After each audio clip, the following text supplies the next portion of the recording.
দীপাঞ্জন বাবু, সত্যি অবাক লাগছে যে এই সময় দাঁড়িয়ে একটা পক্ষ নির্লজ্জ রাজনীতি করে যাচ্ছে, কিন্তু দেশের মানুষ চাইছে এই মুহূর্তে পেহেলগামের প্রত্যাঘাত, প্রতিশোধ, রিভেঞ্জ চাইছে। আর তার জন্য জায়গায় জায়গায় মহড়া শুরু হয়ে গিয়েছে। কি মনে হয় কত কত কোন কোন ক্রুশিয়াল জায়গাতে ক্রুশিয়াল জায়গাতে রয়েছে আমরা?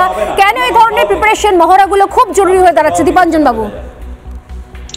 দেখো স্বর্ণালী, ব্যাপারটা হচ্ছে যে লড়াইটা তো হওয়ার কথা পশ্চিম প্রান্ত, তো পূর্ব প্রান্তে তুমি যদি রাজ্য ওয়াইজ দেখো, পূর্ব প্রান্ততে ঘটে এবং সারা ভারতবর্ষে পশ্চিমবঙ্গের সব থেকে বেশি জায়গাতে মকড্রিল করার অর্ডার হয়েছে। কেন? এটা পশ্চিমবঙ্গের শাসক দল বুঝতে চাইছে না যে পশ্চিমবঙ্গ কি সাংঘাতিক একটা সিচুয়েশনের মধ্যে রয়েছে। যেটা আমরা বারবার বলেছি যে লড়াইটা শুধু পাকিস্তানের সঙ্গে নয়, লড়াইটা শুধু বাংলাদেশের দুর্বৃত্ত বা সন্ত্রাসবাদীদের সঙ্গে নয়, লড়াইটা আমাদের গ্রামে শহরে আমার পাশের বাড়িতে লুকিয়ে থাকা জিহাদিদের স্লিপার সেলের সঙ্গে।